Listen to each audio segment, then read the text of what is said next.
I went through our community's latest 2025 fantasy football mock draft and identified the players with the most upside heading into the 2025 fantasy football season for each and every round. Why?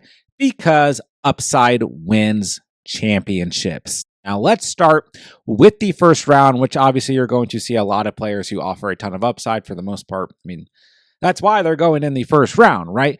But nonetheless, while I do really like Brian Thomas Jr. at the 112 overall, I think he's a great value, a player who will have very good upside in the coming season. It's just impossible for me to look at a player who offers both value and upside and not talk about Malik Neighbors going into his sophomore season. He's coming off of a rookie campaign where he was the wide receiver 6 in full PPR formats, and he had 170 targets with a carousel of very bad quarterbacks. That is more targets than Justin Jefferson, CeeDee Lamb, Amon-Ra St. Brown, Puka Nacua, and Nico Collins, who did miss some time last year. More targets than Brian Thomas Jr. and just 5 less targets than Jamar Chase last year. And admittedly, going into the 2025 fantasy football season, it's not going to be very good quarterbacks when we're looking at this quarterback room for the New York Giants, but at least there's some more upside between Russell Wilson, Jameis Winston, and Jackson Dart, but none of that really matters to me. I mean, Malik Neighbors missed 2 games last year, had that concussion in week 4 against Dallas, and he still had all those numbers that we just went over. And you look right before that concussion, he had 23.1 or more fantasy points in 3 of the first 4 games in his rookie season. The upside is there. He averaged 18.2 fantasy points per game last year. There's no reason to believe, if Neighbors is sitting there at the 110 like he was in this mock, he is an auto select, a player you absolutely cannot pass up, really regardless of what your strategy is or what you're looking for. Neighbors is one of these players who we absolutely need to be taking left and right in drafts right now, whether you're in best ball or you're just practicing for the upcoming redraft season.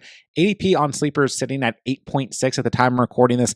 Smash select every time that Neighbors is sitting there in that kind of 7 to 11 range. You have to take Malik Neighbors off the board. He is due for a incredible sophomore season in the 2025 fantasy football year. Once again, in the second round, we have a lot of players that could fit the mold for what we're looking for. And I do love Devon Achane. I mean, I really think kind of what Devon Achane did last year, finishing as the RB5 overall and averaging double-digit fantasy points per game, is kind of being a little bit overlooked, but I think his ADP is also appropriate. But you guys know that it's just one of these circumstances where we have to talk about a player like Christian McCaffrey, whose ADP is currently sitting at 17.2. Obviously, there's a large smear campaign against C-Mac right now. I understand it, but I think his ADP is pretty appropriate in terms of like risk reward, right? I mean, currently sitting at 17.2 in this specific mock draft that we're using as an example, he went at the 2.5 overall. Listen, I get it. He only played 4 games last year, but he averaged 12 fantasy points per game last year in a season riddled with injuries. And you just have to look back to what Christian McCaffrey did in the prior 2 seasons and what he's done throughout his career. But 2023 averaged 24.5 fantasy points per game. 2022 averaged 21 fantasy points per game. Look at this offense right now. I think there's a lot of very talented players on this offense, and George Kittle is going to have a large role. See what happens with the receiver room, how it shakes out. Obviously, some upside, some of those guys as well. But at the end of the day, I think Kyle Shanahan is going to want to get back to using Christian McCaffrey as the bread and butter of this offense. Yes, the risk is there. I get it. Injury, all that stuff. I understand, but we're talking about pure upside here. I will be a little bit more concerned if Christian McCaffrey starts to creep too close to the first round. In the first round, I don't know if I'm in at that price, but kind of this mid-second round price in redraft leagues right now, I'm all over Christian McCaffrey, especially when we're looking for upside. I think easily in the second round of this mock draft, Christian McCaffrey offers the most upside going into the 2025 fantasy football season. And moving along to the third round, once again, a lot of players we could select here. A couple running backs that I've talked about quite a bit throughout the offseason, but when we're looking in terms of upside and nothing else, it's got to be T. Higgins for me. Going into the 2025 season, coming off of a year where he had a career high in receiving touchdowns with 10 receiving touchdowns. And once again, kind of one of the knocks on T. Higgins is his availability, health, all that stuff. I mean, just 12 games played last year, 12 games played in 2023. I get it. That's fair. But once again, we're hunting for upside. And this is a player who averaged 18.5 fantasy points per game last season. And I just don't know know if you're going to find that type of consistency / upside in any other player in the third round. And what has really changed about the Bengals this offseason? For me, almost literally nothing, right? So we look at it, right? We still have Joe Burrow, quarterback, good enough offensive line. Jamar Chase is the wide receiver one that defenses have to worry about. Mike Gesicki's back at the tight end position. Chase Brown's going to be the RB1 here.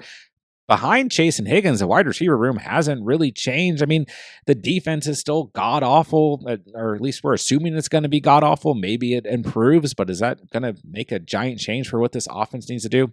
Probably not. So I think when I look at T. Higgins, this is a smash selection. I could understand if you wanted to look at a player maybe like, I don't know, a Terry McLaurin, JSN, something like that, where maybe you get a little bit more consistency and or availability. But for me, in terms of upside, T. Higgins is that guy, and a player that I have always kind of been okay with drafting, because when he is in your starting lineup and those health concerns aren't there and you know that he's ready to go, the ability for T. Higgins to go out and have a monster game is always there. And that is with Jamar Chase still has the wide receiver one, which is something that I personally think always helps a good wide receiver two, is when there's a stud wide receiver one in front of him.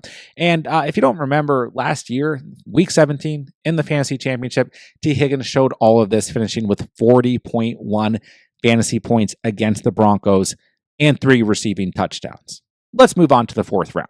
All right, once again, I mean, we're looking at a lot of running backs gone in the fourth round. We could talk about the quarterbacks here, obviously upside there. I do like Devontae Adams. I do like Courtland Sutton a lot in this range as well. But let's talk about an old head, and that is Alvin Kamara, coming off of a fantasy season where he averaged 19 fantasy points per game. It was better than 2023 when he averaged 17.9 fantasy points per game, better than 2022 when he averaged 14.1 fantasy points per game. Finished overall as the RB9, 950 rushing yards, 6 rushing touchdowns, just 2 receiving touchdowns, but he had his highest receiving mark since 2020 with 543 receiving yards off of 89 targets and 68 receptions. Now, I think the obvious thing when we're looking at Alvin Kamara is, well, the quarterback situation has changed. I mean, it's not like the quarterback situation last year was phenomenal, except for maybe the first couple of weeks of the season. But yeah, it's going to be a little bit rough this year, looking at Tyler Shuck or Spencer Rattler, or maybe some sprinkles of Taysom Hill or Jake Hayner. Who knows? I get it. It's not good. But at the end of the day, Alvin Kamara just acts like that security blanket. I remember this kind of being like an issue with Alvin Kamara late last season. Like, do we still start Alvin Kamara? Like, the quarterback situation's so messy. There's no healthy wide receivers on this team, all that. And Alvin Kamara still gave you double digits in every game last year, except for one in week 7 against the Denver Broncos. So don't get me wrong. I don't know if that fantasy points per game is going to stretch in this coming year, or at least that average of 19 points per game is going to stretch in this coming year. But even if we get a little bit of a downgrade here, I still think that Alvin Kamara could easily average double-digit fantasy points per game in the 2025 season. And it's definitely worth the draft capital where he is going. He's been a top 16 fantasy football running back every single season of his career. He's been a top 9 fantasy football running back every single season of his career, except for 2 years. He was RB9 last year. So Alvin Kamara, at his current ADP, I think there's certainly still plenty of upside, but also a lot of solidification in terms of what we're probably going to get. I think those double-digit fantasy points per game will definitely come through in the coming season, especially when we're looking at the rest of this offense. Like, we're probably going to get Chris Olave healthy. Let's hope. Rashid Shaheed coming back from injury. Brandon Cooks is the wide receiver 3. Got Jawan Johnson, Foster Moreau at tight end. And I mean, Taysom Hill, we don't really know his status for the beginning of the season. He's still dealing with a knee injury. And those other tight ends I just mentioned are dealing with knee injuries as well. So still plenty of injuries across the board for the Saints offense. That's good for Alvin Kamara. I do like rookie Devin Neal, but ultimately I'm not like super concerned about any running backs overtaking Alvin Kamara unless he sustains a serious injury. So for me, right now, where Alvin Kamara is going in mock drafts in the 4th round, I think he is a smash pick, especially for upside. All right, the 5th round I think was absolutely loaded here. A lot of players we could talk about. I like DeAndre Swift at this ADP. RJ Harvey's plenty interesting. Love Jamison Williams. Was very close to talking about Jamison Williams for the video. Got some rookies and Travis Hunter and Tet McMillan. Got my guy Devonta Smith. But I think in terms of pure upside, it's got to be Xavier Worthy. And I know when you kind of look at Xavier Worthy last year, took a while to get going in that Andy Reid system. I mean, week 1 was not so bad. 20 fantasy points, rushing touchdown in that game against the Ravens. And, first 5 weeks of the season, he did give you double digits in 3 out of 5 games. But ultimately, in terms of consistency, just wasn't quite there. And this offense obviously had issues outside of just, Xavier Worthy's consistency. It was a tough year for the Chiefs, but I think they're going to bounce back in heavy fashion in 2025 with a healthy Rashad Rice, Hollywood Brown coming back, Travis Kelce and Noah Gray at the tight end position, healthy Isaiah Pacheco, Kareem Hunt coming back, offensive line. We'll figure out a way. And I think that Patrick Mahomes, once again, there's kind of this smear campaign against Patrick Mahomes and or maybe even Travis Kelce because they lost the Super Bowl.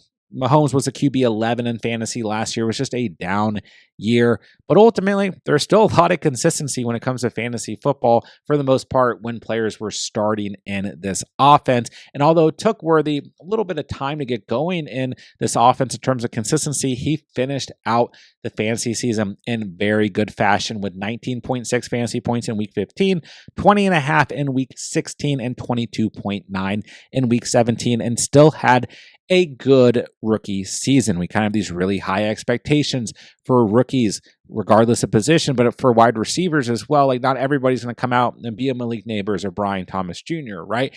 And ultimately, the other important thing here is that Xavier Worthy had a lot of involvement in the playoffs and in the Super Bowl as well, even if he did score against fourth stringers or whatever it was in the Super Bowl. Nonetheless, some of the concerns here, right? Rashad Rice coming back, Hollywood Brown involved, some of those guys I just mentioned, right? But once again, for me, the better overall picture we have for an offense, the more players that are clicking, the more players that are causing issues for defenses, the better for young players like Xavier Worthy. We get all these guys on the field, less defensive pressure for Xavier Worthy. Think of A.J. Brown and Devonta Smith, Justin Jefferson, and Jordan Addison. There are lots of moments when Devonta Smith, Jordan Addison have very good games, have very productive fantasy games because their wide receiver 1 is balling out. So personally, for me, with Rashad Rice coming back, I'm not worried about things. And then you can also play devil's advocate. Maybe Rashad Rice does finally face that suspension, right? At the end of the day, that's going to be good for Xavier Worthy if you want to look at him as a true wide receiver 1. So Worthy, I think there's plenty of upside. And I think with all those other players, healthy and back, this offense clicking, we can see more plays, out of Xavier Worthy in terms of what we were expecting him to be able to do in his rookie season, where he's really able to stretch the field, get those bombs, those deep targets from Patrick Mahomes. And I think that is something that we could see a little bit more of in his sophomore season. So for me, at his current ADP in the 5th round, I'm taking Xavier Worthy as often as I can, especially if I'm hunting for upside. Moving along to the 6th round, there's some very interesting players, as we've seen in each and every round here. Plenty of discussion that we could have. I do like George Pickens. I was leaning towards Pickens when I first put together this video. I love Chris Godwin at his current ADP, like Tony Pollard. But I landed on a player that we just mentioned, and that is Jordan Addison. I really don't understand the hate on Jordan Addison late in mocks. I understand he's facing the off the field stuff. I understand he was facing it last offseason as well, but I was an advocate for drafting Jordan Addison in fantasy at his ADP last year. And it looks like I'm going to be an advocate once again for drafting Jordan Addison at his current ADP this offseason as well. We look at him throughout his young career in his first 2 seasons. 13 fantasy points per game in 2023, 14.2 last year. Both very good marks, double digits. You're getting him pretty late in drafts. He has scored 9 or more receiving touchdowns in each of his seasons. He hasn't quite hit that number that we're looking for in terms of receiving yards with just 911 in year 1, 875 in year 2, But ultimately, that's also part of the price you pay when Justin Jefferson's the wide receiver 1 on your team. So we have all this hype about J.J. McCarthy, which I'm okay with, right? But we also just consistently have hype around a Kevin O'Connell offense, which I'm okay with too. But we just never have enough hype around Jordan Addison. And I'm not saying that Jordan Addison is going to come out here, be absolutely ballistic and, average 18 plus fantasy points per game. But we're getting later into the draft at this point. And I think that kind of floor of 13-ish fantasy points is, in a sense, upside because we're looking at a flex player at this point. And you look back to Jordan Addison last year, he had some games, when he does get in the red zone and get those targets where he went actually kind of ballistic, at least in week 14 against the Falcons, where he had 3 receiving touchdowns and 39.3 fantasy points. But what he does offer is that he is a consistent red zone weapon, and that's going to be something for a young quarterback like JJ McCarthy, who's essentially in his rookie season. That's going to be plenty valuable. And once again, defenses always have to account for Justin Jefferson. Plus, you got Hawkinson coming off of his injury, fully healthy now. Still got Aaron Jones, as well as now Jordan Mason at the running back position. And I actually think there's some okay wide receiver 3 options in Jalen Naylor and rookie Ty Felton on this team, as well as, veteran Rondell Moore. So Kevin O'Connell offense, everything's here. Some guys are coming back healthy. JJ's still on the field. And then we got JJ at the quarterback now, different JJ, and things just, I think, will definitely still click, similar to what we saw with Sam Darnold at quarterback. If Sam Darnold was able to support what Addison did last year, and there's all this hype around JJ McCarthy, then I think Addison will be just fine this year. But let's address the elephant in the room, and that is the fact that, there might be a suspension for Jordan Addison this year. If Addison misses 4-6 games, I'm okay with that. I'm okay with it at his current ADP. And at that point, if he does face a suspension, we're going to see Addison fall back even later in drafts as well as mock drafts. And at that point, I will definitely be okay with taking him at his ADP. So for me, I do kind of look for these situations, off the field situations, as well as contract situations that push good players in fantasy back in drafts. And generally speaking, as long as it's not overly alarming, I will target those players in mock drafts as well as drafts going into the following season. So Jordan Addison in the 6th round for upside, I'm all in going into 2025. All right, let's move on to round 7. A lot of wide receivers gone in this round, just 1 tight end, 1 running back. I do like Jerry Jeudy here. There's some guys who I think will have very good floors, like Josh Downs, Khalil Shakir. Debo, maybe there's an argument for upside there, but the guy that I ultimately landed on for the video is Calvin Ridley, who's going to go into 2025 as the true wide receiver 1 for the Titans. If we look at the makeup of this roster, not worried about Tyler Lockett or Treylon Burks if he's still even playing. There are some rookies like Alec Manor that I like, Van Jefferson, and Tyler Lockett, I guess, are interesting veterans. Chicken Conquo is always one of those guys we talk about. I like the running back room a lot for the Titans, but I think ultimately we look at rookie Cam Ward, who he's going to look to in terms of being that security blanket is going to be Calvin Ridley. Once again, this is a player that I think offers a really good floor, but could see a increase in terms of production from better quarterback play. It's not going to be Will Levis this year, okay? It's going to be improved under Cam Ward. And if it's not, then I still think that the floor is pretty safe for Calvin Ridley, who averaged 14.2 fantasy points in 2021 and 13.5 in 2023, 11.7 last year. So I think that the floor is there, but I do think we could see an increase in that average fantasy points per game with better quarterback play out of Cam Ward. We look back to Ridley last year, it feels like he just had a bad year, but he was good. He wasn't great, but he was the wide receiver 28 in fantasy, 120 targets, 64 catches, just over 1,000 receiving yards, and 4 receiving touchdowns. He's also averaged 13.3 yards per catch or more in each of the last 2 seasons. So I think this one's pretty straightforward. I mean, Calvin Ridley is a player that I've seen a lot of you guys talk about, that you like targeting, that you're in on, but he hasn't really moved up quite yet in ADP. So sitting here in the 7th round with an ADP of 80.1 on Sleeper right now, I am all in on Calvin Ridley for a safe floor, but a player who could also see plenty of more upside in 2025. Moving along to the 8th round, there are some players that I do really like in the 8th round. Plenty of good quarterbacks. I've talked about Jacoby Myers a lot this offseason. I've talked about Jaden Reed as a player that I like targeting, but for me, it came down to the San Francisco 49ers wide receivers. We see Pearsall gone at the 8-3, Jennings gone at the 8-5, Ayuk gone at the 8-7. I'll put Ayuk out of the picture for the purpose of this video because we know he's going to miss some time next year. Just got to pick your poison. Do you like Pearsall? Do you like Jennings?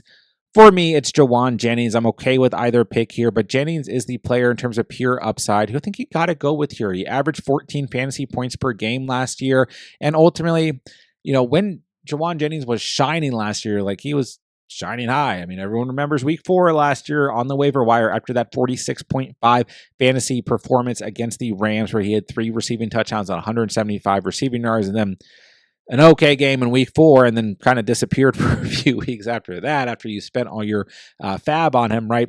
But nonetheless, still had some really good games week 10, week 11, and week 17. He had double digits in all of those games. But like I said, Brandon Ayuk's going to miss at least the beginning of the season. Jennings going to be able to come in here and get a lot of those upside plays. And Brock Purdy showed last year that he's very comfortable with Jawan Jennings. So I think that the upside is 110% there for Jennings, who's going to be a big part of this offense going into the 2025 season. I like Ricky Pearsall a lot, but I see him more of like the safe play, the floor play, which might be what you prefer. But if you're looking for upside where maybe there's a little bit more risk, but there's upside, I think Jennings is that guy. So once again, a lot of good selections here in this round, but ultimately landed on Jawan Jennings if you're looking for pure upside. Except we have the 9th round, and it's starting to get a little bit murky here. I do really like Tajay Spears, but you guys are going to hear me talk a lot about Rashad White this offseason because his ADP is just so cheap. I get it. Bucky Irving balled out last year. Rashad White's in his contract season. Last year on his rookie contract, all that stuff. He was still a top 25 fantasy football running back last year, finishing as the RB22. He still had 9 total touchdowns. He still averaged 12.5 fantasy points per game.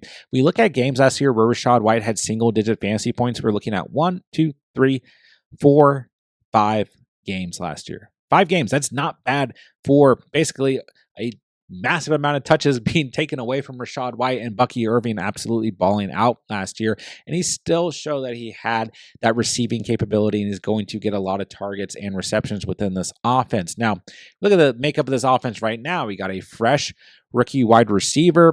We had the emergence of Jalen McMillan last year. We had Cade Otton come through at times when Evans and Godwin were hurt. And of course, we have Evans and Godwin coming back fully healthy this year. I know Evans played last year, but, completely removed from injury for both those guys. But, outside of all that, and Bucky Irving on this roster, and I guess Sean Tucker as well, this is going to be an offense that will be in the red zone a lot this year. I will guarantee that Baker Mayfield's going to put together another MVP type caliber season like he did last year. It's going to be an offense that throws the football a ton.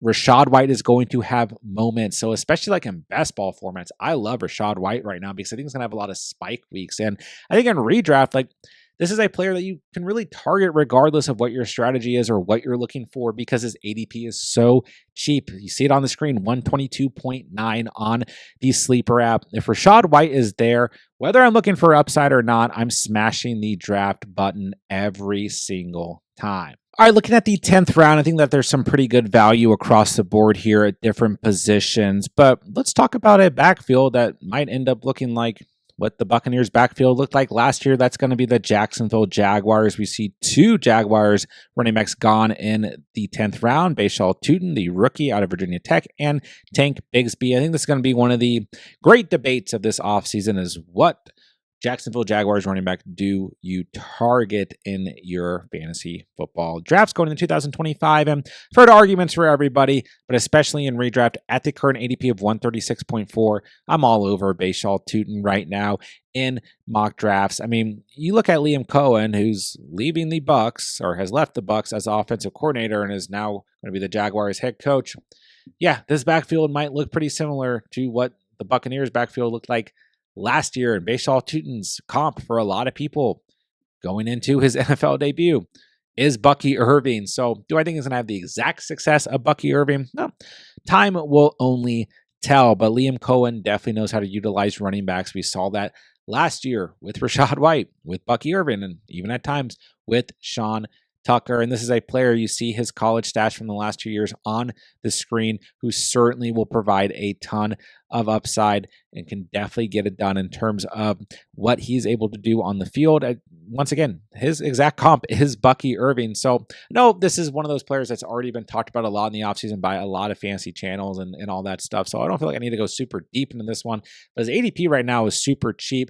And, it might take some time for Bashaw Tuton to completely take over this backfield, and or he may not even completely take over this backfield because they want to utilize multiple running backs. But we have to expect with a healthy Trevor Lawrence, the emergence of Brian Thomas Jr. last year, the addition of Travis Hunter, maybe the emergence of Britton Strange in his sophomore season as a tight end, that this offense is going to be much better than what we saw last year. I think that Tuton is definitely going to benefit from that. So could be moments for ETN. I know, call me crazy. Could be moments for Tank Bigsby, but ultimately Bashaw Tuton remains the running back that I want to draft at his current ADP, especially for upside. And there's still time for those trade rumors about Travis Etienne. There's still time for Etienne to get traded this offseason. So we'll see what happens, especially if another team suffers an injury at the running back position. But currently, all signs are pointing in very positive directions for Bashaw Tuton. So when he's available there in the 10th round, especially when I'm hunting for upside and wanting to add to the running back position for my mock drafts, I'm smashing the draft button on Bashaw Tuton. All right, looking at the end of the draft here in the 11th round, a lot of players that I like, a lot of really good tight ends gone in this round, but two quarterbacks that I really like, and Kyler Murray and Dak Prescott. I want to talk about Dak Prescott because I'm consistently seeing him kind of fall in mock drafts, coming off of a season where he only played 8 fantasy games and only averaged 15.6 fantasy points per game. But Dak Prescott was the quarterback 3 in 2023. He averaged 20.7 fantasy points in 2023, and he averaged 17.8 in 2022. And I think when we look at things here, all reports are that Dak Prescott is fully healthy. We do kind of have mixed signals in terms of the offensive line and the running back room, to say the least. But we got CeeDee Lamb. We have an added weapon in George Pickens. And there were moments last year when Jalen Tolbert and or Kevontae Turpin were very beneficial in terms of wide receiver 2. So with them coming in as wide receiver 3s now behind George Pickens, the passing game looks good. And don't forget about both Jake Ferguson and Luke Shoemaker at the tight end position. There are a lot of weapons in the passing game for the Cowboys. I think that overall, between the quarterback position and all the pass catchers across the board, the passing game is going to be much improved for the Cowboys in 2025. So where Dak Prescott's going in mock drafts right now, especially if you're kind of kicking the can at the quarterback position, I'm taking a chance on Dak Prescott each and every time. If you want to draft, a second quarterback behind him in later rounds, well, stay tuned. We might have another quarterback that you guys will be interested in. All right, down in the 12th round, it's a little interesting here. A couple of handcuffs, some interesting players. A Bears running back I've never heard about. I do really like Rashad Bateman in this round. But if you guys have been following the channel this offseason, you guys know that I'm pretty high on Marvin Mims, who only averaged 7.6 fantasy points per game last year, and ultimately was not a huge factor in that Broncos passing offense and, all the emergence of Bo Nix and everything that we saw out of the Broncos last year. But I do really like Marvin Mims right now. I think that Pat Bryant is a nice addition out of Illinois, their rookie receiver that they did draft. But everyone's kind of expecting the Broncos to draft a wide receiver early, potentially in the first round. And they elected not to. They elected to add to their defense. And I do really like Evan Ingram, who they signed in the offseason, who I do think will get plenty of targets. But I think that all of these things are going to allow for Marvin Mims to get more of those kind of pure down the field plays, similar to what like Xavier Worthy does and similar to what we saw Marvin Mims do in moments last year. We look at things, right? That big game in week 13, 19.9 fantasy points against the Browns, that huge dot from Bo Nix, the big touchdown. Look at week 17 against Cincinnati, 30.2 fantasy points in that game. Then we look at that week 18 matchup, which didn't matter for the Chiefs whatsoever, but he had 22.1 fantasy points in that game. He scored 4 touchdowns in the last 2 weeks of the season against a very bad defense in the Bengals, and a meaningless game for the Chiefs.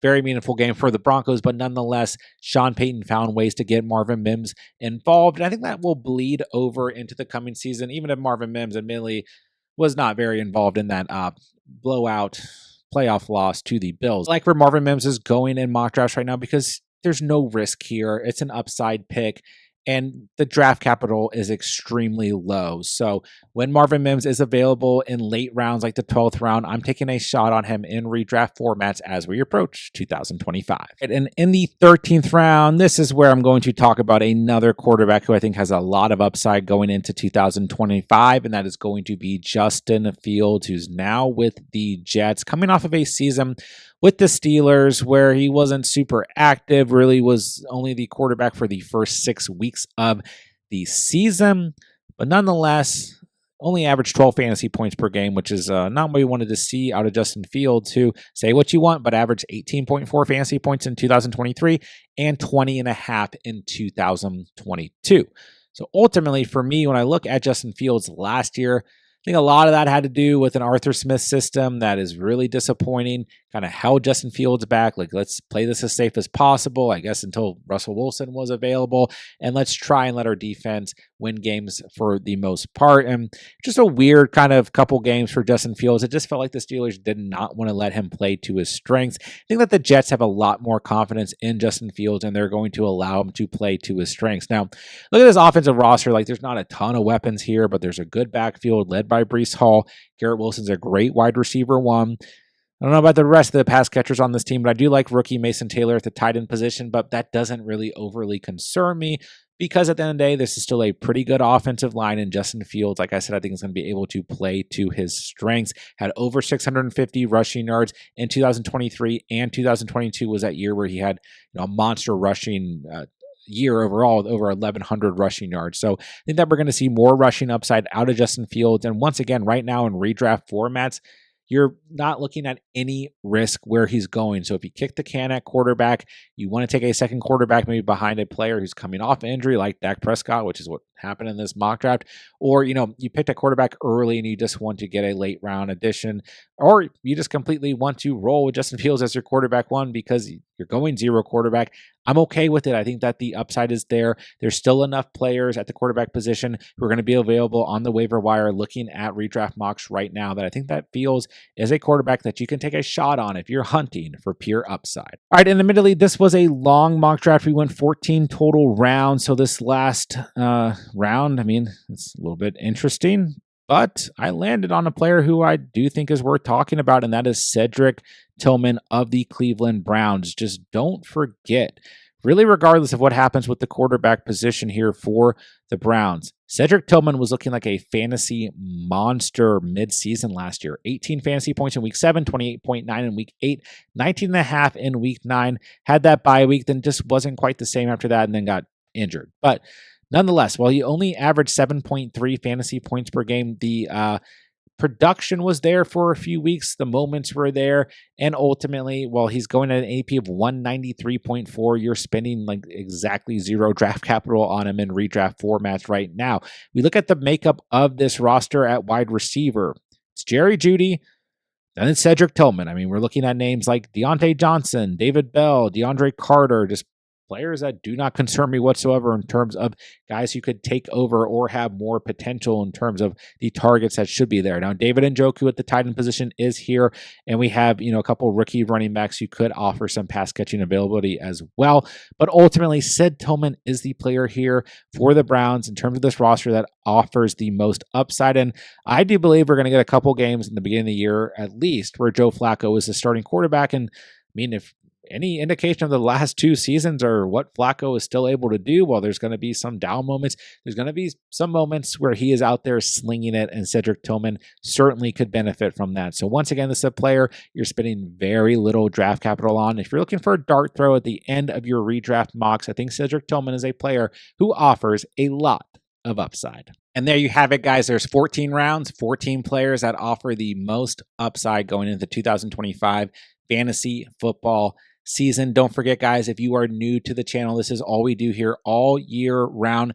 Redraft, dynasty, and best ball content. If you guys are into that, be sure to subscribe on the way out. And more importantly, if you guys have any fantasy football questions whatsoever, drop them in the comment section down below. I'll get back to every comment on this video. With that, I'll say thank you guys so much for watching and or listening. And remember, you saw it here on The Catch.